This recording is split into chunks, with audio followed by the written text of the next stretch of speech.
David no recibió nada. No porque quisiera hacerle daño, sino porque finalmente comprendí que dejarle dinero solo fomentaría el comportamiento que había dañado nuestra relación. Le enseñaría que podía tratarme como quisiera y aún así recibir lo que creía que le correspondía. Thomas había incluido una carta con el testamento, para que se leyera tras mi muerte, explicando mis decisiones. Quería que David entendiera por qué, aunque nunca cambiara. Quería que supiera que las acciones tienen consecuencias, que las relaciones requieren respeto mutuo y que el amor sin respeto no es amor en absoluto. La vida continuó. No supe nada de David durante meses. Ni llamadas. Ni visitas. Ni fotos de los nietos. Dolía, pero también era liberador. Empecé a vivir para mí. Me uní a un club de lectura. Viajaba más a menudo para visitar a Linda. Hice más voluntariado en el hospital infantil. Hice nuevas amigas, mujeres de mi edad que me valoraban por lo que era, no por lo que podía darles. 6 meses después de cambiar mi testamento, David volvió a aparecer. Esta vez no estaba solo. Jessica estaba con él y parecía furiosa. Sabemos lo que hiciste, dijo, evitando cualquier pretensión de cortesía. Sabemos que excluiste a David de tu testamento. Es mi derecho, respondí con calma. Y, francamente, no te incumbe lo que haga con mis bienes. Eres una vieja egoísta, espetó Jessica. Después de todo lo que hemos hecho por ti, ¿así nos lo pagas? ¿Qué has hecho por mí?, pregunté con genuina curiosidad. ¿Qué, exactamente? Se miraron, buscando una respuesta que no llegaba. Porque la verdad era que no habían hecho nada. Habían tomado, y asumieron que seguirían tomando hasta que yo muriera y luego se lo llevarían todo. Somos familia, dijo David finalmente. Con eso debería bastar. La familia funciona en ambos sentidos, respondí. Se basa en el amor, el respeto y el cariño genuino. No en la obligación. No en las expectativas económicas. Me dejaste claro que no debía esperar nada de ti. Así que simplemente te devuelvo el favor. Se fueron más enojados que al llegar. Pero yo me sentí en paz.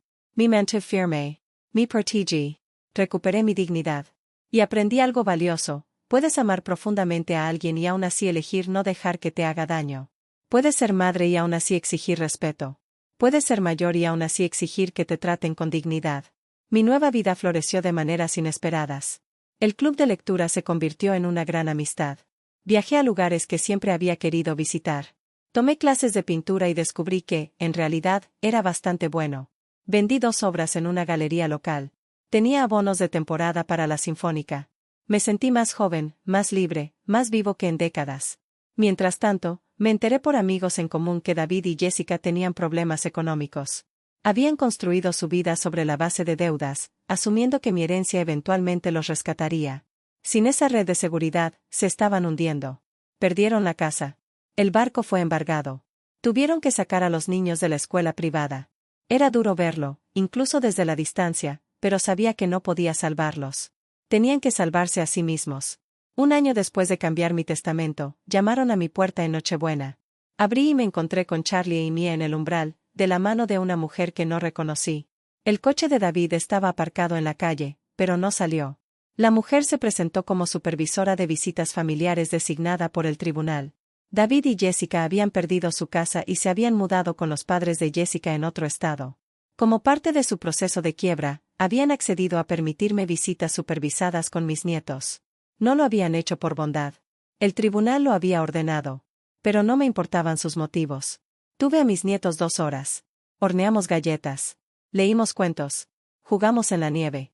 Cuando se fueron, Mia me abrazó fuerte y me preguntó, «Abuela, ¿podemos volver?» «Cuando quieras, cariño. Cuando quieras». Vi cómo se alejaba el coche, sin que David mirara mi casa ni una sola vez. Había ganado, pero no como quería. Quería recuperar a mi hijo, completo, cariñoso y auténtico. Pero había ganado en los términos que importaban, mi autonomía, mi dignidad, mi paz. Y a veces esa es la única victoria posible. Mirando hacia atrás ahora, entiendo lo que me dio ese mensaje, libertad. Libertad para ver con claridad, para elegirme a mí misma, para construir una vida basada en la dignidad y no en la obligación. Aprendí que poner límites no es crueldad, es instinto de supervivencia. Que puedes amar a alguien y aún así negarte a ser manipulado por él. Que la verdadera familia se construye sobre el respeto, no sobre la biología. Mi legado no está en una cuenta bancaria que alguien hereda. Está en los estudiantes que recibirán educación, los niños enfermos que recibirán consuelo, las relaciones que construí basadas en el cuidado mutuo. Y está en la lección que espero enseñarles a mis nietos cuando tengan la edad suficiente para entender, que nunca debes permitir que nadie, ni siquiera la familia, y mucho menos la familia, te trate como menos de lo que mereces. ¿Qué harías si alguien a quien amas solo te viera como un sueldo? ¿Tendrías el valor de alejarte? A veces, lo más valiente es elegirte a ti mismo. Gracias por escuchar mi historia. Espero que le dé a alguien más la fuerza para hacer lo mismo, porque mereces respeto, siempre. Mi teléfono sonó. El nombre de David apareció en la pantalla. Se me encogió el estómago. Lo dejé sonar 2, 3 veces antes de contestar. Hola. Mamá. Su voz era tensa. Tenemos que hablar. ¿De qué, cariño? Mantuvo un tono neutral, amable. De tu reunión con tu abogado. ¿Qué pasa? Así que lo sabía. La cuenta conjunta, claro. Me había olvidado de esa vieja medida de seguridad, creada cuando Robert enfermó, por si necesitaba que David se encargara de las facturas en caso de emergencia. Había pensado cerrarla después de la muerte de Robert, pero nunca lo hice. Fue una imprudencia por mi parte. No volvería a cometer ese error. Solo estoy actualizando unos documentos, dije. Planificación patrimonial rutinaria. Nada de qué preocuparse. ¿Nada de qué preocuparse? Mamá, no puedes cambiar tu testamento sin consultarlo conmigo. Sentí un escalofrío en el pecho. ¿No puedo? Y es mi testamento, David. Mis bienes para distribuirlos como mejor me parezca. Después de todo lo que he hecho por ti, después de todo el tiempo que he dedicado a cuidarte. ¿Cuidarme? Casi me río. David, vivo sola. Gestiono mi casa, mis finanzas, mi vida. ¿De qué te has ocupado exactamente? El silencio al otro lado me lo dijo todo. No esperaba que me opusiera. Esperaba que me rindiera, que me disculpara, que le asegurara que, por supuesto, lo heredaría todo. Siempre había sido así, ¿no? Pedí algo y lo di. Voy para allá, dijo. Tenemos que hablar de esto cara a cara. David, no creo que sea buena idea ahora mismo. Soy tu hijo. Tengo derecho a saber qué haces con mi herencia. Mi herencia. No mis bienes. No mis bienes. Su herencia. Como si ya le perteneciera. Como si la estuviera guardando hasta tener la decencia de morir y entregarla. David, no existe, tu herencia. Está mi patrimonio, que distribuiré como mejor me parezca. Y ahora mismo, no creo que debamos seguir con esta conversación. Colgué. Me temblaban las manos, pero no de miedo. De IRA. De claridad. De darme cuenta de cuánto tiempo había estado ciego. Apareció en mi puerta 3 horas después. Lo observé por la ventana mientras estacionaba, mientras bajaba de su Mercedes, ese auto que había comprado con la entrada cuando dijo que su negocio necesitaba un vehículo profesional. Se acercó a mi puerta con la confianza de quien cree tener todo el derecho a estar allí, todo el derecho a exigir respuestas. Abrí la puerta, pero no lo invité a pasar. David. Mamá, ¿qué demonios pasa? ¿Intentas castigarme por un solo mensaje? Un solo mensaje. Como si eso fuera todo. No la culminación de meses de observación, años de recibir, toda una vida de asumir que yo existía para satisfacer sus necesidades. No castigo a nadie, dije con calma. Simplemente me aseguro de que mis bienes vayan a donde más beneficien. ¿Y no crees que sea con tu familia? ¿Con tus nietos? Creo, dije lentamente, que dejaste muy claro que tienes tu propia vida y tu propia familia de las que preocuparte. Así que respeto ese límite que estableciste. Estoy manejando mi propia vida. Mis propias decisiones. Mi propio legado. Su rostro enrojeció. Estás siendo ridículo. Eres viejo. No piensas con claridad. Quizás deberíamos hablar con tu médico sobre si eres competente para tomar estas decisiones. Y ahí estaba. La amenaza. Si no le daba lo que quería, intentaría que me declararan incompetente. Había oído que esto les pasaba a otras personas mayores. Niños que querían controlar el dinero antes de que sus padres murieran. David, dije con voz firme, corro 5 kilómetros todas las mañanas. Gestiono mis inversions. Soy voluntaria en 3 organizaciones diferentes. Tengo una mente más aguda que la mayoría de la gente de la mitad de mi edad. Si intentas desafiar mi competencia, perderás y destruirás lo que quede de nuestra relación. ¿De verdad es eso lo que quieres? Me miró fijamente, y yo observé los cálculos que se desarrollaban en sus ojos. ¿Hasta dónde podría llegar? ¿Qué funcionaría? Bien, dijo finalmente. Bien. Pero no esperes que esté ahí cuando necesites ayuda. No esperes que te visite. No esperes ver a tus nietos. Estaba usando a mis nietos como palanca. Como armas. Charlie y Mia, a quienes amaba con cada fibra de mi ser, reducidos a moneda de cambio. Es tu decisión, dije. Pero recuerda esto, no voy a cambiar mi testamento. Ni hoy. Ni mañana. Ni nunca, ni con amenazas ni manipulación. Si quieres sacarme de tu vida porque ya no voy a financiar tu estilo de vida, es tu decisión. Pero no me dejaré manipular. Ni por nadie. Ni siquiera por ti. Cerró la puerta. A través de la ventana, lo vi allí parado un buen rato, sorprendido de haberlo dejado fuera. Luego se dio la vuelta, regresó a su coche y se marchó. No lloré hasta que se fue. Entonces me senté en mi sofá, el lugar favorito de Robert, y dejé que las lágrimas fluyeran. No lloraba porque había perdido a David. Lloraba porque nunca lo tuve realmente. No como creía. El hijo que había amado, criado y por el que me había sacrificado había sido reemplazado por alguien que no reconocía. O tal vez simplemente estaba viendo con claridad quién había sido siempre. La semana siguiente, firmé mi nuevo testamento. Mi patrimonio se dividió en porciones cuidadosamente pensadas. La mitad se destinaría a becas en la alma mater de Robert para estudiantes de familias de bajos recursos. El 25% se destinaría al hospital infantil donde Robert recibió sus últimos cuidados. El 15% constituiría un fideicomiso para mis nietos, accesible solo cuando cumplieran 18 años y solo para su educación y el inicio de su vida adulta, no para rescatar a sus padres. El 5% iría a mi hermana Linda, quien me había apoyado discretamente en todo. Y el 5% a mi sobrina Emma, quien me enseñó lo que es el verdadero amor familiar. Mi hijo me envió un mensaje que decía, no esperes que te cuide en la vejez. Tengo mi propia vida y mi familia. Respondí con una sola palabra, de acuerdo. Luego reescribí mi testamento. Cuando se enteró, irrumpió en mi casa exigiendo respuestas. Lo que sucedió después lo cambió todo. Pasé 32 años construyendo una vida de la que me sentía orgullosa. Mi esposo Robert y yo criamos a nuestro hijo David en una casa modesta pero cómoda en Portland, Oregón. No éramos ricos, pero fuimos cuidadosos. Ahorramos, invertimos sabiamente y liquidamos nuestra hipoteca antes de tiempo.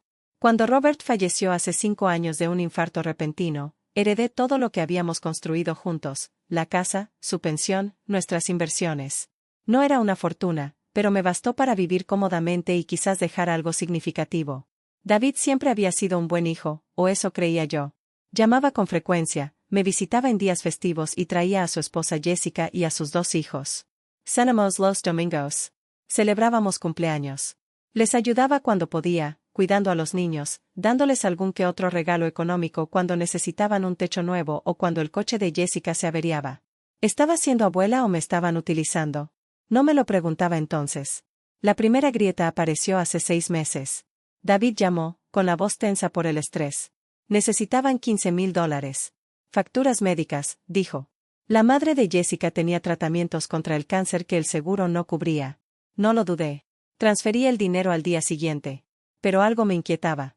Cuando mencioné a la madre de Jessica en nuestra siguiente cena, preguntándole cómo se recuperaba, Jessica pareció confundida. ¿Recuperarse de qué?, preguntó. David intervino rápidamente, diciendo que debía haberlo malinterpretado, que era un tratamiento preventivo. Pero el daño ya estaba hecho. Vi la mentira en sus ojos. Empecé a prestar atención. De verdad. La forma en que el rostro de Jessica se endurecía cuando mencionaba mi cartera de inversiones. La forma en que David dirigía las conversaciones hacia mis planes. Las sugerencias casuales de mudarme a una residencia asistida. Te estás haciendo mayor, mamá. ¿No sería más fácil? Tenía 71 años y corría 5 kilómetros todas las mañanas. ¿En qué creían que necesitaba ayuda? Entonces llegó el mensaje de texto que lo cambió todo.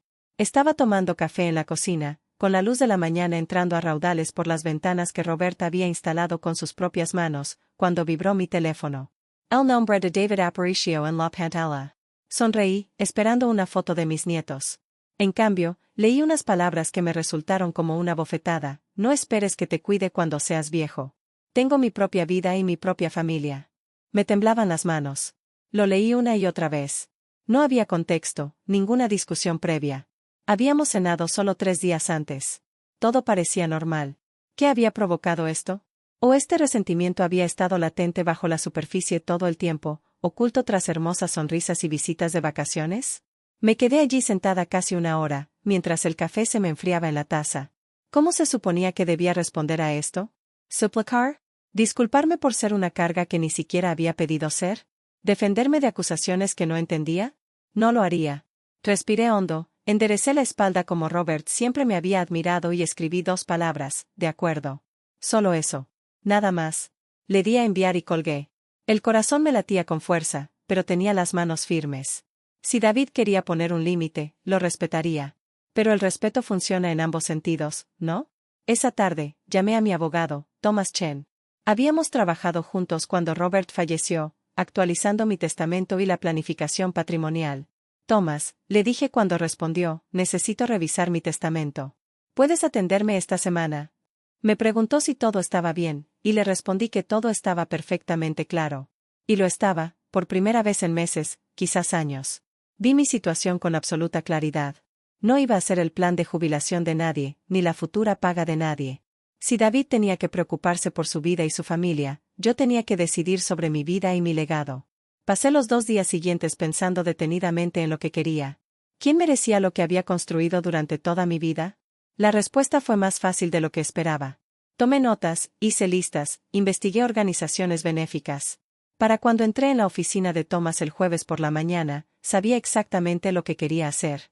Lo que no sabía era que David tenía acceso a mis extractos bancarios a través de una cuenta conjunta que habíamos abierto hacía años para emergencias. Lo que no sabía era que la revisaba con regularidad. Lo que no sabía era que vería el pago a Chen and Associates, abogado.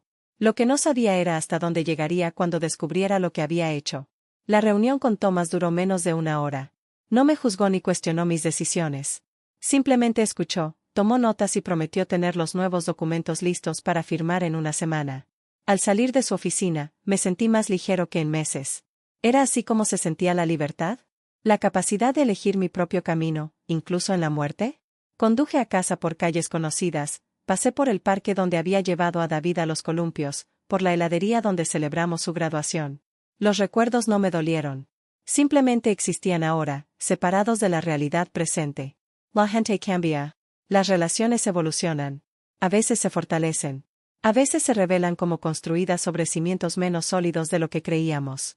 De vuelta en casa, me preparé el almuerzo e intenté retomar mi rutina, pero mi mente seguía dando vueltas a ese mensaje. Su crueldad aún me dolía.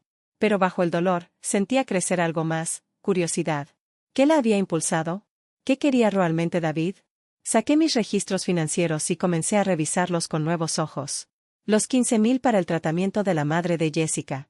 5,000 2 años atrás para sus vacaciones. No, David lo había llamado un fondo familiar de emergencia. 3,000 por aquí, 7,000 por allá. Cantidades tan pequeñas que nunca las cuestioné, nunca las sumé. Pero ahora, viéndolas juntas, el patrón era innegable. En los últimos 4 años, les había dado más de $47,000. ¿Había sido algo para lo que decían? ¿O había estado financiando su vida mientras esperaban el verdadero día de pago, mi muerte?